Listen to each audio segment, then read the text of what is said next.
তুমি কাকে বন্ধু বানাচ্ছ?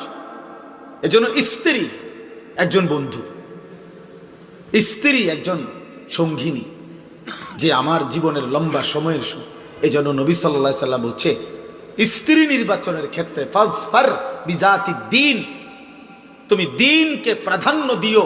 তারিবাত ইয়াদাকা, নবীজি বলছে হে ঈমানদার, যদি স্ত্রী নির্বাচন করার ক্ষেত্রে দ্বীনকে প্রাধান্য না দাও তো আল্লাহ যেন তোমারে বেইজ্জতি করে, আল্লাহ যেন তোকে বেইজ্জতি করে। এটা গুরুত্বপূর্ণ। মাসালুল জালিসিস সালিহ ওয়াল জালিসিস সু কাহামিলিল মিস্ক ওয়া নাফিখিল কির। আল্লাহর নবী বলেন উত্তম বন্ধু আর মন্দ বন্ধু কিসের মতো? নবীজি উদাহরণ দিছে একজন আতর বিক্রেতার মতো, আরেকজন কামারের দোকানদারের মতো। নবী সাল্লাল্লাহু আলাইহি সাল্লাম বলেন আতর বিক্রেতার কাছে তিনটা জিনিস তুমি পাইবাই পাইবা। এক, তার কাছে গেলেই আতরের সুগন্ধি পাইবা। দুই, সে তোমারে দাঁড়াইলেই তোমার শরীরে কিছুক্ষণ আতর মাইখা দিবে। তিন, কিনে নিলে বাড়িতেও সুগন্ধি পৌঁছে যাবে। দুই, কামারের দোকানদার। আল্লাহ নবী সাল্লাল্লাহু আলাইহি সাল্লাম বলছেন তুমি তার কাছে গেলেই দুইটা ক্ষতি তোমার হবেই হবে। এক, নাকের মধ্যে ধোঁয়ার দুর্গন্ধ লাগবে। তিন, কিছুক্ষণ বসলে উঠার পরে দেখবা কোনো না কোনো কোনা, লুঙ্গির কোনা নলে জামার কোনা ফুরিয়ে গেছে, পুড়ে গেছে, পুড়ে আগুনের কোন হান দিয়ে লাগিয়ে শেষ। ক্ষতি হবে, ক্ষতি হবে। এই জন্য অসৎ বন্ধু, মন্দ বন্ধু কামারের দোকানদারের মতো, উত্তম বন্ধু আতর বিক্রেতার মতো। কোরআনুল কারীমের মধ্যে আছে আল্লাহ তাআলা বলেন আল আখিল্লাউ ইয়াউমাইদিন বা'দুহুম লিবা'দিন আদুউন ইল্লাল মুত্তাকিন। কিয়ামতের দিন সমস্ত বন্ধুত্ব আল্লাহ বলেন একজন অপরজনের শত্রু হবে, ইল্লাল মুত্তাকিন, একমাত্র যেই বন্ধুত্ব ছিল একজন আরেকজনকে গুনাহ থেকে বাঁচানোর জন্য, নেক আমলে অভ্যস্ত করাবার জন্য যেই বন্ধুত্ব ছিল তারা ব্যতীত তারা কবরেও বন্ধু, তারা আখিরাতেও বন্ধু। বন্ধুত্ব থাকবে। ইয়া ইবাদি লা খাউফুন আলাইকুমুল ইয়াওমা ওয়ালা আনতুম তাহজানুন।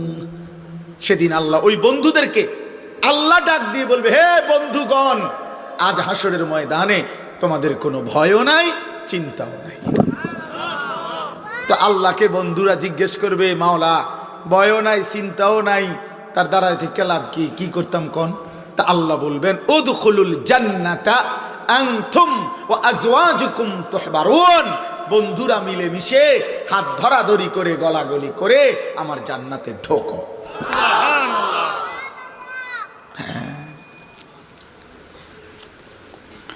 এজন্য বন্ধু একটা গুরুত্বপূর্ণ বিষয়, গুরুত্বপূর্ণ বিষয়। আজ লাখো কোটি যুবক, তোমরা কিশোর, তোমাদের চরিত্রহীনতা, অসভ্যতা, নোংরা অসৎ জিন্দেগির পিছনে হয় ছেলে নামের অথবা মেয়ের নামের অথবা সহপাঠী নামের অথবা সহকর্মী নামের কোনো অসৎ সংঘ তোমার জীবন শেষ করে দিছে। হয় কোনো মেয়ে নয় কোনো ছেলে, অসভ্য কোনো চরিত্রহীন মেয়ে তোমারে নোংরা অসভ্য ভালোবাসার ফাঁদে ফেলে তোমারে শেষ করে দিছে। জীবনও শেষ, যৌবনও শেষ, আখিরাতও শেষ, ইজ্জতও শেষ, মা বাবার সম্মানও শেষ, মা বাবার সম্মানও শেষ। আল্লাহ আমাদেরকে হেফাজত করেন। এই জন্য বন্ধু নির্বাচনে গুরুত্বপূর্ণ খেয়াল রাখা। আমার ছোটবেলায় মনে আছে আমার মামা, আমি যখন নানার বাড়িতে বেড়াইতে যাইতাম, আমার নানার বাড়িতে পাশে একটা বাড়ি ছিল, বড় বাড়ি। ওরা অন্য জায়গার থেকে নদী ভাঙ্গা মানুষ আইসে এখানে বসত করছিল, বিরাট বাড়ি। তাদের আমি সব সময় আমার মনে আছে যে আমার মামা, আমি নানার বাড়িতে গেলেই মামার একটা ফোনিক্স সাইকেল ছিল, তখনকার সময়ের নাম দামি সাইকেল ছিল, ফোনিক্স সাইকেল। এই ফোনিক্স সাইকেল এটা মামা আমারে দিয়া, মামা আমারে বলতো বাগিনা পুরা গেরাম চুক্তি তুমি সাইকেল চালাইবা।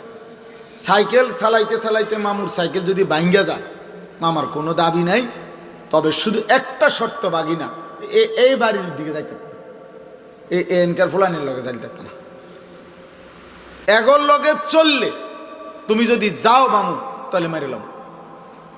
এই তুমি সাইকেল চাললো, মামুর সাইকেল ভেঙে গেল, আলহামদুলিল্লাহ আমি ভাঙছিও 2 বার। তো এই জন্য আপনার কিন্তু মামা এটা খেয়াল রাখতেন যে ওই বাড়ির বাচ্চাগুলো প্রত্যেকটা আমার মনে আজীবন হাফ প্যান্ট ছাড়া থাকতে।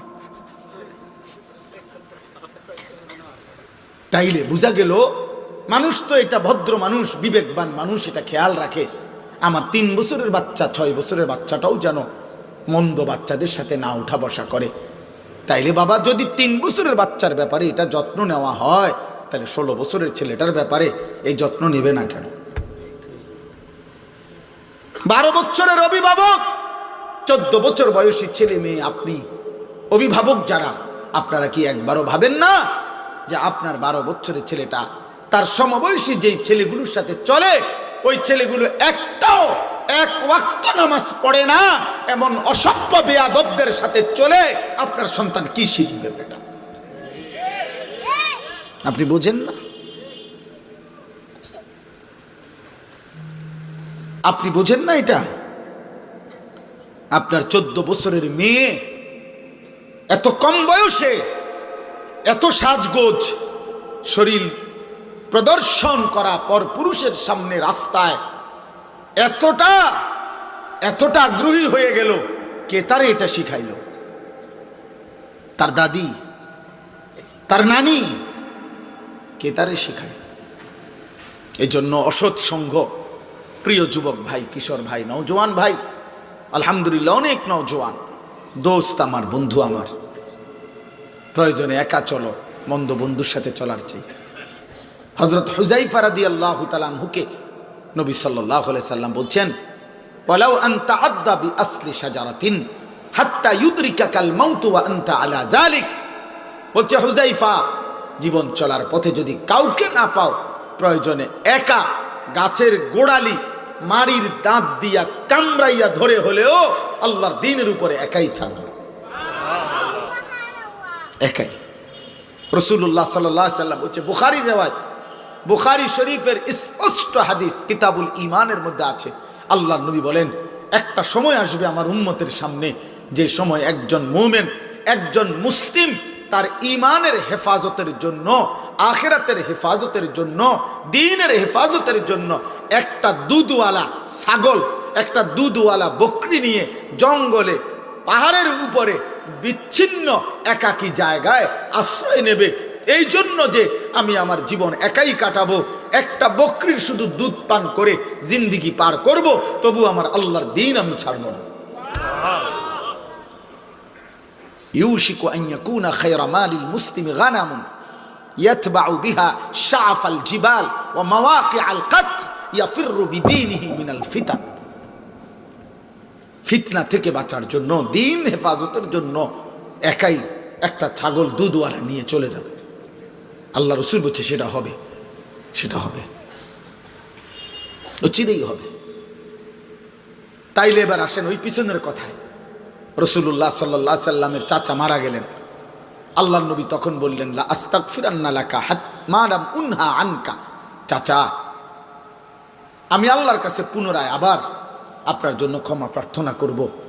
চাচা, আপনি জাহান্নামে জ্বলবেন, আমি এক ভাতিজা এটা মেনে নিতে পারি না চাচা। আমি আল্লাহ নিষেধ না করা পর্যন্ত আমি আপনার জন্য মাফ চাইব। নবী সাল্লাল্লাহু আলাইহি সাল্লাম তখন হাত তুলছেন, আর কোরআনুল কারীমের সূরা তাওবার মধ্যে আয়াত আছে, আল্লাহ নাজিল করে জানাইলেন, মা কানা লিন নাবিয়্যি আন ইয়াকুনা মা কানা লিন নাবিয়্যি ওয়াল্লাযীনা আমানু আন ইস্তাগফিরু লিল মুশরিকিন ওয়ালাউ কানু উলি কুরবা মিন বাদি মা তাবায়্যানা লাহুম আন্নাহুম মিন আসহাবিল জাহিম। আল্লাহ বললেন, বন্ধু, কোন নবী কিংবা ঈমানদারের জন্য অনুমতি নাই, জায়েজ নাই কোন মুশরিকের জন্য, চাই সে সর্বোচ্চ নিকট আত্মীয় হোক, তার জন্য আমি আল্লাহর কাছে ক্ষমা প্রার্থনা করার কোনো অনুমতি নাই। হাত নামান দোস্ত, হাত নামান, আপনি হাত নামান। নবীকে বলছে, বন্ধু হাত নামা, হাত